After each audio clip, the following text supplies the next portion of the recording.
I've been using this for a while now, so I figured I would share some thoughts, the kind you only get after you have actually lived with a chair like this in your space and used it on normal days, not just for a quick test.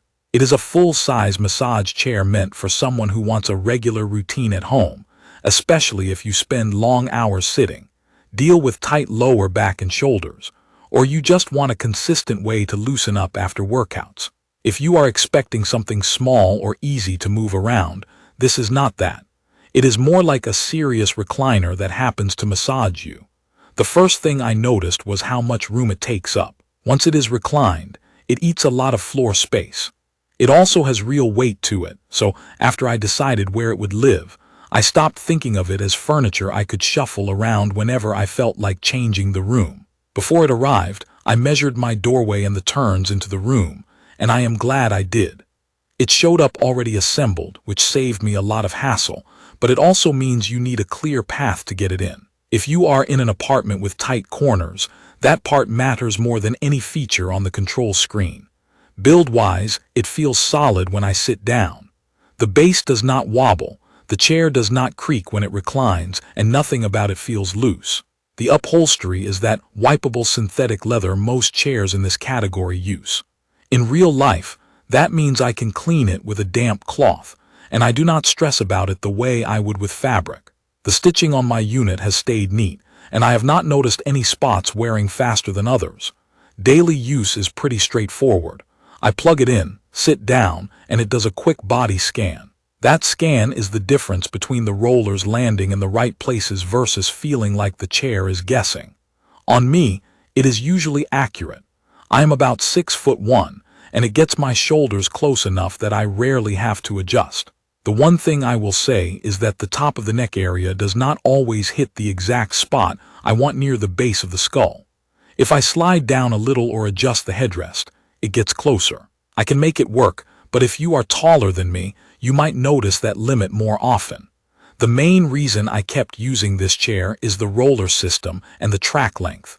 The rollers do not just move up and down, they also shift side to side, and they can press in with different depth and change speed in a way that feels less like a metronome. That depth control is what I notice most. On nights when my lower back is tight from sitting all day, I can turn the depth up slightly, and it feels more like a real pair of hands pushing and releasing instead of a basic rolling motion. The track also runs from the neck area down through the back and into the seat, so the massage does not abruptly stop at the lower back. I feel it continue into the glutes and the top of the hamstrings, which is a big deal for me after runs. I tend to use the automatic programs during the week because I just want to sit down and let it run. After lunch, I do a shorter session on a lighter setting to reset my posture and calm down my shoulders. After a workout, I go for a stronger routine focused on recovery. When I have a specific knot, usually between the shoulder blades, I switch to manual control. That is where the chair becomes more useful. I can pick a kneading style, narrow the roller width a bit, increase pressure one step, and then keep it working the same area without it wandering off too quickly. The ability to slow it down or speed it up sounds like a small thing, but it changes how natural it feels. If the speed is too steady, it can feel mechanical. When I adjust it, it feels more like a person changing rhythm. The zero-gravity recline is the position I use most often. In plain terms, it leans you back and raises your legs so your weight spreads out and your lower back feels less compressed. For me, that makes longer sessions easier. If I stay more upright, I enjoy the massage, but I feel more pressure in my lower back where I contact the chair. In that reclined position, I can breathe more comfortably, and the rollers feel like they are working without me tensing up. Heat is something I use in a practical way. There is heat in the lower back area and in the calves. It is not the kind of heat that feels aggressive. It is more like a steady warming pad. I usually turn it on early in the session to help my muscles relax, then I turn it off once I feel warm enough. If you expect heat to feel like a hot stone massage, it is not that. It is more subtle, but it does help, especially on my lower back. The air compression is strong. It wraps around shoulders, arms, hips, calves, and feet with a squeeze and release pattern.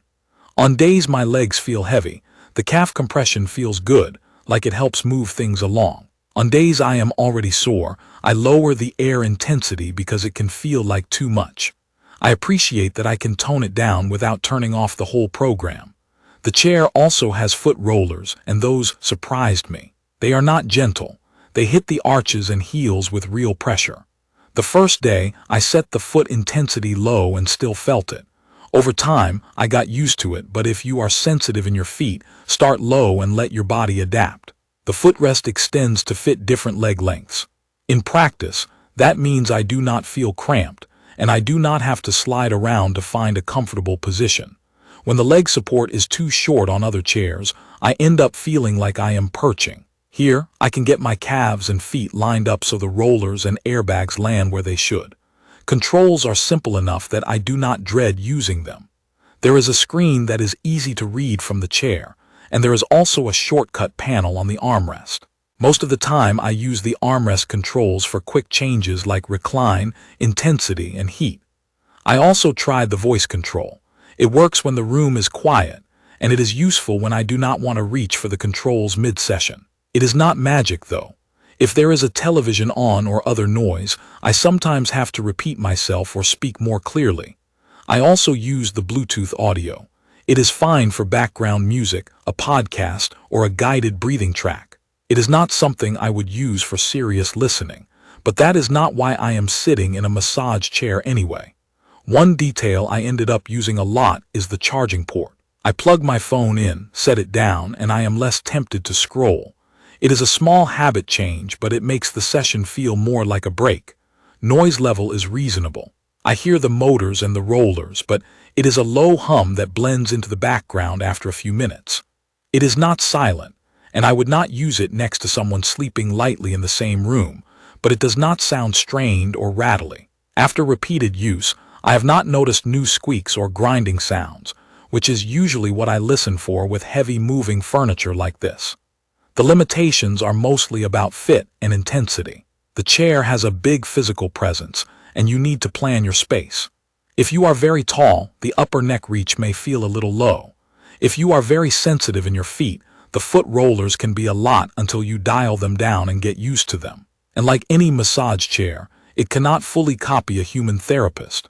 There are moments where a person would naturally adjust angle and pressure in a way the chair cannot. But for day-to-day use, it gives me consistent full body coverage, and it is reliable enough that I actually stick to the routine.